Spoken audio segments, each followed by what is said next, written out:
ఈరోజు ఆచార్య సద్బోధనలో ఏం చెప్తున్నారంటే, నీకు ఎన్ని బరువులు బాధ్యతలు ఉన్నా సరే వాటి గురించి నువ్వేమీ ఆందోళన పడాల్సిన అవసరం లేదు. వాటి గురించి ఆందోళన పడాల్సింది నేను. మరి ఎందుకంటే నా యందు స్థిరమైన విశ్వాసం ఉంచి వాటిని నాకు అప్పగించు, అప్పుడు నేను చూసుకుంటాను అని పరమాత్మ చెప్తున్నాడు. ఈ చరాచర సృష్టి అంతటినీ భరించి పోషించేవాడిని నేను. మరి ఈ నీ బరువు నాకు ఒక పెద్ద సమస్య కాదు. మరి సృష్టిలోని వాడే కదా, సృష్టి గొప్పది. మరి దాంట్లో అణువులో అణువు ఒకడు జీవుడు. మరి ఆ జీవుడి బరువు పెద్ద గొప్ప ఏం కాదు కదా ఆయనకి. అందుకని నీ బరువు నీ సమస్య అంతా నాకే అప్పచెప్పు, నేనే చూసుకుంటాను అంటున్నాడు. అయితే దీని నిమిత్తం నువ్వు నీ మనస్సులో ఏముంచుకోవాలి? నా యందు ప్రేమ విశ్వాసం అభివృద్ధి పరుచుకోవాలి.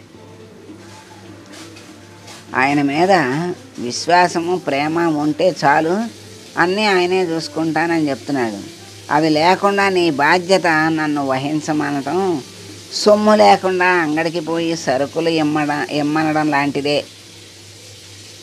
మరి ఆయన మీద నమ్మకం లేక మరి ఆయన్ని ధ్యానించక ఆయన్ని మరి నా కష్టాలన్నీ తీర్చు అంటే మరి సొమ్ము లేకుండా అంగడికి వెళ్ళి సరుకులు ఇమ్మంటే ఇస్తారా? ఇవ్వరు కదా. అలాంటిదే ఇది కూడా. నువ్వు నాపై పూర్తి విశ్వాసం ఉంచి నీ భారాన్ని వహించమని నన్ను ప్రార్థించినప్పుడు నీ సర్వ బాధ్యతలు నేనే స్వయంగా చూసుకుంటాను. నీ కోసం ఏదైనా చేస్తాను. అవసరమైతే నా సంకల్పాన్ని కూడా మార్చుకుంటాను అని పరమాత్మ చెప్తున్నాడు. మరి వినమని చెప్తున్నాడు. సూర్యచంద్రాదులు నశించిన నా మాట మాత్రం వృధా పోదు. నన్ను ఆశ్రయించిన వాళ్ళెవ్వరూ కూడా నష్టపోరు. వాళ్ళని ఉద్ధరించి తీరతాను. స్థిర విశ్వాసంతో ఉండండి. సందేహం దరికి చేరనియద్దు. నన్నే నమ్ముకుని నా మీద విశ్వాసంతో భక్తితో నన్నే ఆశ్రయించండి, స్మరించండి.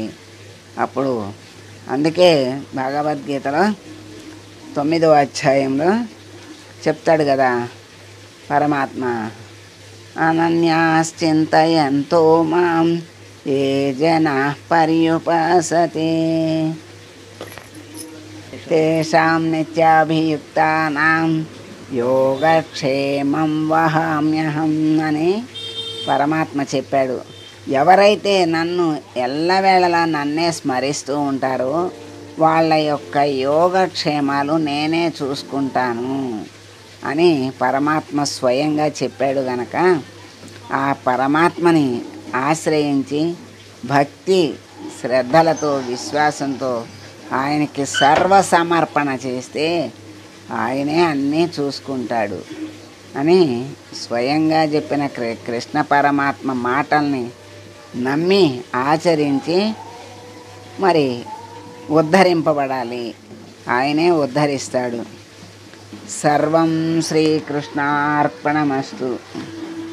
శుభం. లోకా సమస్తా సుఖినో భవంతు.